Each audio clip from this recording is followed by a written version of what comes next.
کہتا ہوں ہم محرم کے آتے ہی 10 مجالس سجاتے ہیں ذکر امام حسین کے نام پر، ذکر شہدائے کربلا کے نام پر۔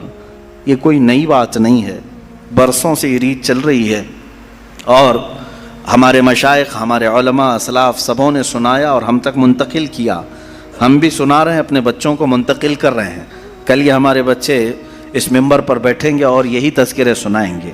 لیکن ایک بات میں آپ سے کہتا ہوں، لوگ ہم سے یہ کہتے ہیں کہ ہر سال یہ واقعات، ہر سال یہ کربلا کے تذکرے کیوں سنائے جاتے ہیں؟ ہو گیا تھا کربلا ایک بار، بار بار اس کو کیوں سنایا جاتا ہے؟ میرے عزیزوں، چلو اگر میں بار بار سناتا ہوں تو سننے والے بار بار کیوں سنتے ہیں؟ سننے والے کیوں سنتے ہیں؟ بولنے والا اگر بار بار سناتا ہے تو سننے والے چھوڑتے بھی تو نہیں ہیں۔ بات پتہ یہ چلتی ہے کہ نہ بولنے میں یہ پرانا لگتا ہے، نہ سننے میں پرانا لگتا ہے۔ حسین اعظم کے ذکر میں جدت ہے، لذت ہے اور ایک نیا اپن ہے، اور انہی مجالس کے صدقے ہم بہت سارے تذکرے بھی کر لے جاتے ہیں۔ عزیزان گرامی، یہ تمام ہماری محافل کا سب سے پہلے میں شکر بجا لاتا ہوں رب ذوالجلال کی بارگاہ میں، اس کائنات کے خالق نے، ہم سب کے پالنہار حقیقی نے ہمیں اس دنیا میں وجود بخشا، اور پھر حکم یہ دیا کہ تم زمین پہ چلنے والی چیزوں کو غور سے دیکھو۔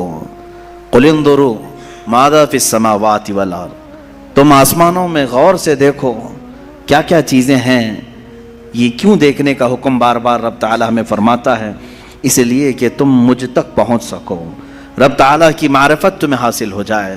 انسان کا اس دنیا میں آنے کا ایک مقصد یہی ہے کہ وہ اپنے خالق کو پہچانے، اپنے مالک کو پہچانے، اپنے رب کو، اپنے پالنے والے کو پہچانے۔ اور دنیا یہاں ہر ایک کو پہچانتی رہ گئی، اور رب ذوالجلال جس کو پہچاننے کے لیے بھیجا گیا تھا اس کی طرف تک وہ دو بھی نہیں کیا، محنت بھی نہیں کیا اور پوچھا بھی نہیں۔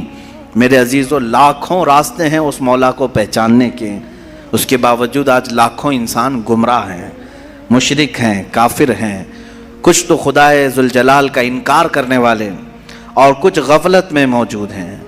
لیکن وہ خوش نصیب انسان ہے جسے اللہ کی معرفت حاصل ہو گئی، رب تعالیٰ نے اپنی طرف اسے راستہ دے دیا، اور وہ اپنے مالک کو پہچانا اور اپنے سر کو محفوظ رکھا صرف اسی بارگاہ میں جھکانے کے لیے۔ وہ دنیا کا عظیم انسان ہے، وہ دنیا کا خوش نصیب انسان ہے۔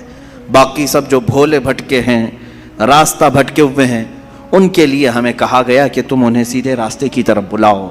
آج سے ہماری یہ مجالس اسی ضمن میں بھی ہوں گی کہ ہم ان بھولے بھٹکوں کو دعوت دینے کے لیے بیٹھے ہیں جو اپنے رب کو پہچاننے سے اور رب کے تعالیٰ کے احکام سے بغاوت کر کے پھر رہے ہیں۔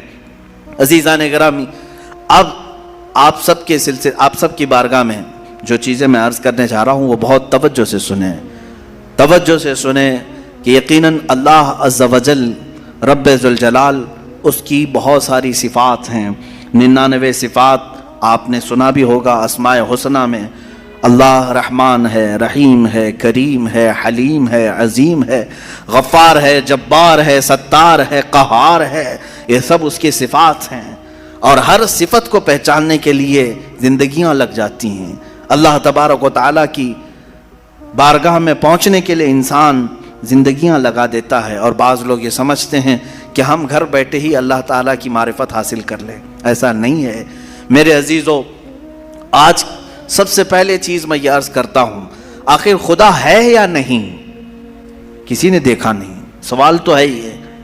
ہم تو چلے روایات کے اعتبار سے، ہمارے گھروں سے ہمیں جو علم دیا گیا ہے ہمارے ماں باپ کی طرف سے، اور ماحول نے ہمیں جو علم دیا ہے وہ یہی ہے کہ ہم بولنے کے قابل ہوئے اسی وقت ہمیں کہلا دیا گیا تھا لا الہ الا اللہ، اللہ کے سوا کوئی معبود نہیں۔ ہمیں اللہ کے وجود کا بہت بچپن میں ہی علم دے دیا گیا، لیکن ہم بڑھتے بڑھتے اب زمانے کو دیکھنے لگے تو پتہ چلا کہ یہاں بہت سارے دہریے بھی ہیں، ایتھیسٹ ہیں، جو خدا کا ہی انکار کرتے ہیں کہ خدا ہے ہی نہیں، کوئی دین ہے ہی نہیں۔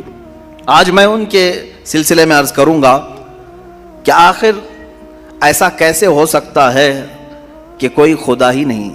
یہ اور بات ہے کہ ایک ہے، دو ہے، کون ہے، اس پر الگ بحث، لیکن جن لوگوں نے کہا ہے ہی نہیں تو مجھے تعجب ہوتا ہے کہ آخر عقل تمہاری ہے یا نہیں؟ عقل سے اگر سوچو گے تو پھر تمہیں مجبوراً کسی نتیجے پر جانا ہوگا۔ امام اعظم ابو حنیفہ رضی اللہ تعالیٰ عنہ دہریوں کے لیے کھلی تلوار تھے۔ دہریہ کس کو کہتے ہیں؟ جو خدا کا ہی انکار کرتا ہے، یعنی کوئی نہیں ہے، نہ بھگوان ہے نہ خدا ہے، کوئی چیز ہے ہی نہیں، ہم خود سے چل رہے ہیں۔